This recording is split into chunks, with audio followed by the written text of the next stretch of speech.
Yep, salut, c'est Remoi, donc de retour sur la Fantic Caballero. Bon, moi j'ai bien avancé sur le montage, tout ce qui est partie cycle, tous les montées, nettoyer, laine de roche changée, cartouche polie, le bras nettoyé, c'est quand même tout propre, tout vérifié, plaquettes, frein, amortisseur, mettre à une petite purge au frein arrière. L'axe ici est mort et a changé. On a graissé tous les roulements de palier, tout ça ici de biellette. Tout est checké, tout est ok. Gros nettoyage. La bielle est commandée. Voilà, donc j'ai regardé un peu les cylindres. Ce qu'il en était, j'en ai plusieurs. J'en ai un quasiment neuf. Et un qui a roulé qui devait être dessus. La moto là, je l'ai acheté, le gars se plaignait qu'il y avait un refoulement en fait de l'eau qui arrivait dans le cylindre piston. Donc pour moi c'était sûrement le joint ou la pompe à eau qui était défectueuse, peut-être une planéité de plan de joint. Alors ce que j'ai pu voir, c'est qu'il y a des différences sur les cylindres et sur la culasse. Donc ici j'ai une culasse, elle a été resurfacée. Donc ils ont enlevé, j'ai mesuré les écarts, là il y a 0,30 centième en moins. On voit hein, ici la différence. Là il y a une bande de squish et on sent un petit bord quoi.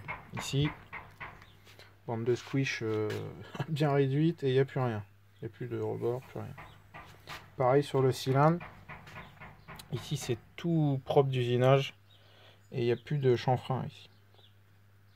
Sur l'autre ici, les entrées de goujon, je sais pas si on le voit, mais elles sont chanfreinées.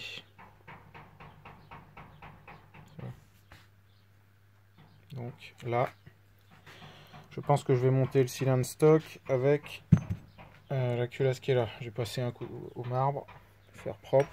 Bon, elle est propre quand même, hein, c'est pas non plus de la pièce neuve. Enfin voilà. Deuxième chose, donc on peut voir hein, la taille des transferts, c'est plutôt sympa. Donc ça c'est une admission dans le cylindre, comme je vous disais, par clapet. Donc une assez grosse section.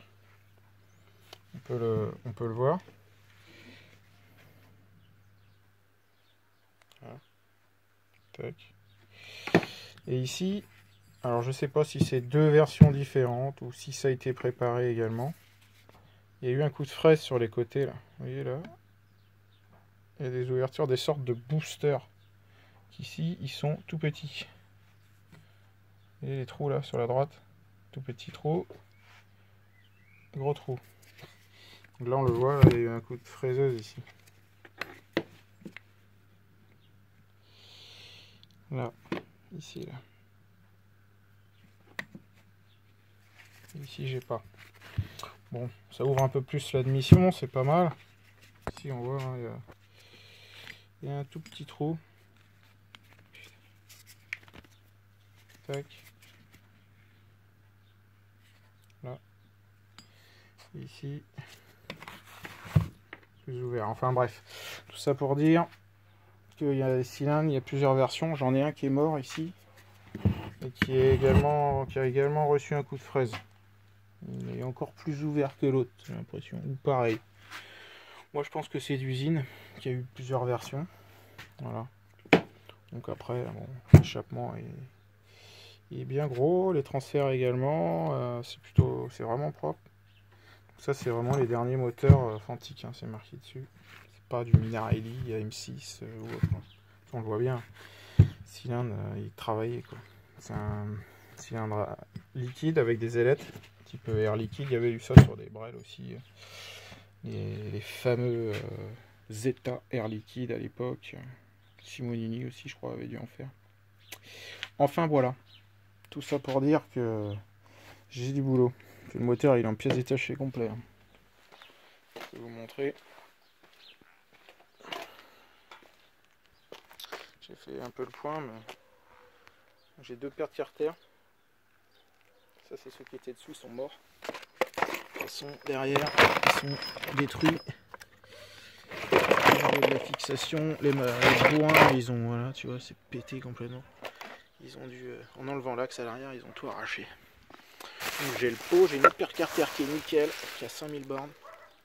J'avais troqué. Et les pièces là-dessus, c'est introuvable. Carter d'embrayage, voilà. Bref, on verra plus tard. Allez, voilà. Bon, la petite bécane toute propre. Qui attend son moulin. J'ai hâte de faire craquer celle-là depuis 3 ans qu'elle traîne là. Ça va me rappeler des souvenirs. Allez, à la prochaine. Ciao.